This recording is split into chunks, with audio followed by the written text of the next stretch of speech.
Welcome to SVRK 9 news channel. Vijayawada ఎన్నికల సమయంలో ఇచ్చిన హామీలను ప్రభుత్వం వెంటనే అమలు చేయాలని ఎస్సీ ఎస్టీ బీసీ సంఘాల జేఏసీ అధ్యక్షుడు కొరివి వినయ్ కుమార్ డిమాండ్ చేశారు. విజయవాడ ప్రెస్ క్లబ్ లో జరిగిన విలేకరుల సమావేశంలో ఆయన మాట్లాడుతూ ఎస్సీ ఎస్టీ బీసీ వర్గాల సంక్షేమాన్ని ప్రభుత్వం నిర్లక్ష్యం చేస్తుందని ఆరోపించారు. విద్యార్థులకు సంబంధించిన 7,000 కోట్ల స్కాలర్షిప్లు, ఫీజు రియంబర్స్మెంట్ బకాయిలు వెంటనే విడుదల చేయాలని కోరారు. అలాగే ఎస్సీ ఎస్టీ సప్లై నిధులను సక్రమంగా వినియోగించాలని, పారిశ్రామికవేత్తలకు పెండింగ్ లో ఉన్న ప్రోత్సాహకాలను చెల్లించాలని డిమాండ్ చేశారు. ఎన్నికల సమయంలో హామీ ఇచ్చిన 3,000 నిరుద్యోగ భృతి, 50 ఏళ్లకే పెన్షన్ వంటి పథకాలను అమలు చేయాలని ప్రభుత్వాన్ని కోరారు. తమ డిమాండ్లపై స్పందించకపోతే జిల్లా స్థాయిలో ఆందోళనలు చేపట్టి అవసరమైతే ఎమ్మెల్యే కార్యాలయాలు, ప్రభుత్వ కార్యాలయాలు ముట్టడిస్తామని జేఏసీ నాయకులు హెచ్చరించారు. ఎస్సీ ఎస్టీ బీసీ సంఘాల జాయింట్ యాక్షన్ కమిటీ ఆధ్వర్యంలో ఈ రోజున దాదాపుగా రాష్ట్రంలో ఉన్నటువంటి 30 సంఘాలను కలిసి ముఖ్యమంత్రి గారికి, నారా చంద్రబాబు నాయుడు గారికి ఒక బహిరంగ లేఖ ద్వారా మా ఆగ్రహాన్ని, మా నిరసనని తెలియజేస్తా ఉన్నాం. ఈ రాష్ట్రంలో అధికారంలోకి వచ్చిన తర్వాత ఈ ప్రభుత్వం 2 సంవత్సరాలు పూర్తి చేసుకుని సంబరాలు చేసుకున్నారు. కానీ ఈ రాష్ట్రంలో మెజార్టీ జనం 50% ఎస్సీలు, బీసీలు, 15-20%, 16-17% ఎస్సీలు, దాదాపుగా బీసీలు, ఎస్టీలు ఒక 7% ఉన్నారు. దాదాపుగా 60 నుంచి 70% జనాభా ఉన్నటువంటి రాష్ట్రంలో వాళ్ళ సంక్షేమం, అభివృద్ధి, రక్షణ విషయంలో ప్రభుత్వానికి ఈ రోజు వరకు కూడా చిత్తశుద్ధి లేకుండా వ్యవహరిస్తూ ఉంది. ఈ రాష్ట్రంలో స్వర్ణాంధ్రప్రదేశ్ నిర్మాణం చేస్తామని చెబుతున్నారు. మీ చర్యలు చూస్తూ ఉంటే మీరు సవర్ణ ఆంధ్రప్రదేశ్ నిర్మాణం కోసం పనిచేస్తారని అనిపిస్తుంది. సవర్ణ ఆంధ్ర అంటే ఆధిపత్య వర్గాల యొక్క అడుగులకు మరుగులొత్తుతూ ఈ రాష్ట్రంలో ప్రజానీకాన్ని మీరు ఈ రోజున మభ్యపరుస్తూ ఉన్నారు. వారి బడ్జెట్ వాళ్ళకి ఇవ్వట్లేదు, వాళ్ళకి కేటాయించిన పథకాలు వాళ్ళకి అమలు చేయట్లేదు, వాళ్ళకి సంబంధించిన చట్టాలు అమలు చేయట్లేదు, వాళ్ళ సంక్షేమ, అభివృద్ధి, రక్షణ గాలికి వదిలేసి ఈ రోజున మీరు మాట్లాడే మాటలు, మీరు చేస్తున్న శాస్త్రాలు ఈ రోజున మాకు అనేక రకాల అనుమానాలు కలిగజేస్తున్నాయి. ఈ రాష్ట్రంలో అధికారం చేపట్టే ముందు మీరు అనేక వాగ్దానాలు చేశారు. గత ప్రభుత్వం జరిగినటువంటి సంక్షేమ, అభివృద్ధి, రక్షణ కోసం మీరు అంకితం అవుతా ఉన్నారు. మీరు ఎక్కడ అంకితమైనట్టుగా మా దగ్గర లేవు, ఆధారాలు లేవు. 27 పథకాలు రద్దు చేస్తే ఈ రోజుకి ఆ పథకాలు ఎవరో లెక్కలేదు. వాళ్ళు గతంలో ఎస్సీ ఎస్టీ బీసీ కార్పొరేషన్ వాళ్ళు రద్దు చేసి కుల కార్పొరేషన్ పెట్టారు. మీరు కూడా అదే కుల కార్పొరేషన్ పెట్టి ఈ రోజున జనరల్ పథకాలని ఆ కుల కార్పొరేషన్ చూపిస్తున్నారు తప్ప కులాలకి సంబంధించినటువంటి ప్రత్యేక ప్రణాళిక కానీ, నిధులు కానీ రూపొందించి ఒక పథకం కూడా అమలు చేసిన దాఖలా లేదు. అంతేకాకుండా SC ST BC finance corporation లో ఈ రోజున మీరు గతంలో లబ్ధిదారులు ఎంపిక చేసే పద్ధతి ఉంది, బడ్జెట్ కేటాయించే పద్ధతి ఉంది. బడ్జెట్ కేటాయించారు కానీ మంజూరు చేయలేదు. లబ్ధిదారుల్ని అప్లై చేసుకోమన్నారు, అప్లై చేస్తారు, వాళ్ళు ఆన్లైన్ లిస్ట్ ఉన్నారు, వాళ్ళకి ఇంతవరకు కూడా ఆ పథకాలు అమలు కాలేదు. స్కాలర్షిప్లు, పిల్లలకి ఇచ్చే స్కాలర్షిప్లు, ఫీజు రియంబర్స్మెంట్ గత ప్రభుత్వంలో పెండింగ్ ఉంది, ఈ ప్రభుత్వం కూడా పెండింగ్ ఉంది. దాదాపుగా 7,000 కోట్ల రూపాయలు పెండింగ్ స్కాలర్షిప్లు, ఫీజు రియంబర్స్మెంట్ లేక పిల్లల యొక్క సర్టిఫికెట్లు అనేక కాలేజీల్లో ఈ రోజున అక్కడే పడి ఉన్నాయి. ఈ యొక్క బాధాకర విషయాన్ని ప్రభుత్వం పట్టించుకోలేదు. అంతేకాకుండా ఈ రోజున ఎస్సీ ఎస్టీ పారిశ్రామికవేత్తలు, ఇంకా ప్రజలు చాలా మంది చెప్పారు, ఎస్సీ ఎస్టీ పారిశ్రామికవేత్తలకి మీరు ఇన్సెంటివ్స్ గవర్నమెంట్ నుంచి వస్తాయి. ఆ ఇన్సెంటివ్స్ ఏపీఐఎస్సీ నుంచి కానీ లేకపోతే ఎస్ఎంఎస్సీ నుంచి కానీ రావాల్సినటువంటి ఇన్సెంటివ్స్ ని మీరు ఇంత రిలీజ్ చేయలేదు. దొడ్డిదారులో, తప్పుడు పద్ధతుల్లో మీ రాజకీయ నాయకులు పలుకుబడుతూ మీరు ఇతరులకు ఇచ్చారు తప్ప, ఆధిపత్య కులాలకు ఇచ్చారు తప్ప అది ఏ కులాలకే లేదు. ఇంటికో పారిశ్రామికవేత్త అన్నారు మీరు, ఇంటికి ఒక పారిశ్రామికవేత్త తయారు చేసే పద్ధతి ఇదేనా? ఆల్రెడీ పారిశ్రామికవేత్తలుగా 7,000 మంది 8,000 మంది పారిశ్రామికవేత్తలు ఉంటే ఆ పారిశ్రామికవేత్తలకి మీరు ఇన్సెంటివ్స్ ఇవ్వడం కారణంగా వాళ్ళు ఈ రోజున బజారు పడిపోయారు. అంతేకాకుండా సప్లాన్ చట్టం అనేది నిర్వీర్యమైపోయింది.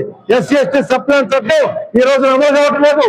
బడ్జెట్లు చూపిస్తారు కానీ ఖర్చులు చూపించట్లేదు, కేటాయింపులు అనేవి చూపిస్తున్నారు, ఆ కేటాయింపులు ఎక్కడ కూడా ఖర్చు పెట్టట్లేదు. డిపార్ట్మెంట్ వైజ్ గా లెక్కలు తీస్తే దానికి సంబంధించిన విషయాలు ఏమి కూడా అమలు జరగట్లేదు.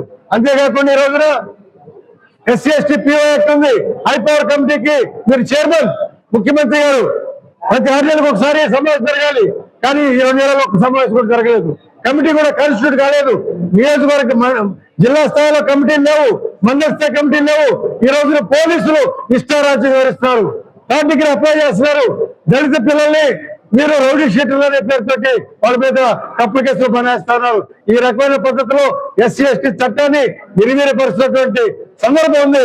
వీటన్నిటి విషయాల్లో కూడా ప్రభుత్వం తెలియజేసుకోవాలి. కోర్టులు ఉన్నాయి, ఈ రోజున ఎస్సీ ఎస్టీ కోర్టులు ఉన్నాయి. ఆ కోర్టులు ఎక్కడా కూడా సరైనటువంటి విచారణ జరగట్లేదు. అన్ని అంశాలు చర్చిస్తారు. ఈ పేరుకి ఎస్సీ ఎస్టీ కోర్టులు ఇవన్నీ ఆ కోర్టులో సివిల్ కేసులు చర్చిస్తున్నారు, విచారిస్తున్నారు. ఆ కేసులన్నింటిలో కూడా నష్టం జరుగుతుంది. అందుకని మేము డిమాండ్ చేస్తున్నాం, ఎస్సీ ఎస్టీ కేసుల్ని ఎక్స్క్లూజివ్ గా విచారించి వాళ్ళకి న్యాయం జరగాలని కోరుతా ఉన్నాం. భూమి సమస్యల మీద, ఉపాధి సమస్యల మీద, విద్యా సమస్యల మీద, మళ్ళీ హక్కుల సమస్యల మీద, రక్షణ సమస్యల మీద, సంక్షేమ సమస్యల మీద ఈ రోజున జాయింట్ యాక్షన్ కమిటీ రేపు సోమవారం తారీఖున జిల్లా కలెక్టర్ ద్వారా ముఖ్యమంత్రి గారికి మెమోరాండం పంపిస్తున్నాం. మేము ఈ పత్రికల ద్వారా మా మెమోరాండాన్ని రిలీజ్ చేస్తున్నాం. మీరు దయచేసి స్పందించండి. మీరు స్పందించకపోతే, మీరు బహిరంగ లేఖ ద్వారా మీరు చెప్తున్నాం, మీరు స్పందించకపోతే మేము మీ ఎమ్మెల్యేల కార్యాలయాన్ని, మీ ప్రభుత్వ కార్యాలయాల్ని డిపార్ట్మెంట్ వైజ్ గా మేము ఒత్తిడి చేస్తాం. మా హక్కులు మేము కాపాడుకుంటాం. మా జీవితాలు మీరు ధైర్యం చేర్చారు. మీరు 3,000 రూపాయలు పెన్షన్ ఇస్తా ఉన్నారు, 50 ఏళ్ళకే పెన్షన్ ఇస్తా ఉన్నారు. అసలు ఈ రోజు వరకు కొత్త పెన్షన్ ఒకటి లేదు. ఈ రోజు కొత్త పెన్షన్ లేదు, ఇక్కడ కూడా కొత్త పెన్షన్ లేదు. అదే మంది చనిపోయిన ఉన్నారు, వితంతులు ఉన్నారు, వృద్ధులు ఉన్నారు. 50 ఏళ్ళకి వృత్తి కులాలకి, బీసీలకి, ఎస్సీ ఎస్టీలకి మీరు పెన్షన్ ఇస్తా ఉన్నారు, ఒక్కరికి పెన్షన్ లేదు. అట్లాగే నిరుద్యోగులకి 3,000 రూపాయలు నిరుద్యోగ వృత్తి అన్నారు, ఒక్కరికి పేరు నమోదు చేసుకోలేదు. లెక్క కలిగి అలివి గారి వాగ్దానాలు చేసి ఎన్నికల్లో ప్రజలు మభ్యపెట్టి మీరు దగా చేస్తా ఉన్నారు. ఈ ప్రభుత్వం బతికి పట్టుకట్టాలంటే మీరు క్రమశిక్షణతోటి, బాధ్యతతోటి, రాజ్యాంగ పరంగా, చట్టపరంగా పనిచేయాలని ఎస్సీ ఎస్టీ జేఏసీ తరఫున మీకు విజ్ఞప్తి చేస్తున్నాం. మీరు పెద్ద మనసుతో అనుభవపూర్వకంగా ఈ అంశాన్ని పరిశీలించాలని, డిపార్ట్మెంట్ వైజ్ గా రివ్యూ చేయాలని కోరుతా ఉన్నాం. Andhra Pradesh SC ST BC JAC ఇవాళ కోడి వినోద్ కుమార్ గారి నేతృత్వంలో 30 పైగా ఆంధ్రప్రదేశ్ లో ఉన్నటువంటి ఎస్సీ ఎస్టీ సంఘాలు ఇక్కడ సమావేశమయ్యి ఈ బహుజనులు ఎదుర్కొన్నటువంటి సమస్యల పరిష్కారం కోసం ముఖ్యమంత్రి గారికి ఒక బహిరంగ లేఖని విడుదల చేయడం జరిగింది. ఈ లేఖలో ముఖ్యంగా ఈ లేఖ ముఖ్య ఉద్దేశం టీడీపీ అధినేత చంద్రబాబు నాయుడు గారు గత ఎన్నికల్లో ప్రజలకు ఇచ్చినటువంటి హామీలన్నిటినీ విస్మరించారు.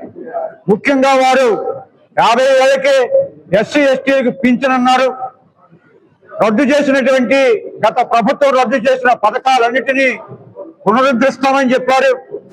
కానీ ఏ ఒక్క పథకము పునరుద్ధరించలేదు, ఏ ఒక్కరికి రుణం ఇవ్వలేదు.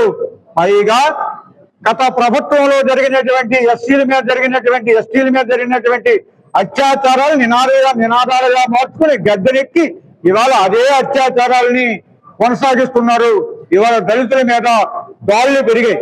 వీటన్నిటి మీద ప్రభుత్వం తక్షణమే చర్యలు తీసుకోవాలని, లేని పక్షంలో ఈ బహిరంగ లేఖతో మేము ఊరుకునేది లేదు.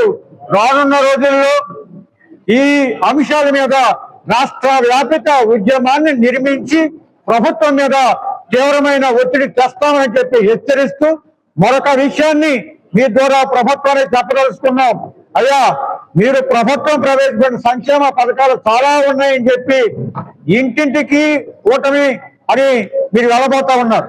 మీకు ఒక విజ్ఞప్తి చేయదలుచుకున్నాం. మా పథకాలు పునరుద్ధరించే వరకు, మా సంక్షేమ పథకాలు అమలు చేసే వరకు, మా రుణాలు ఇచ్చే వరకు, మా మీద దాడులు ఆగే వరకు మీరు మా ఇంటికి రావక్కర్లేదండి.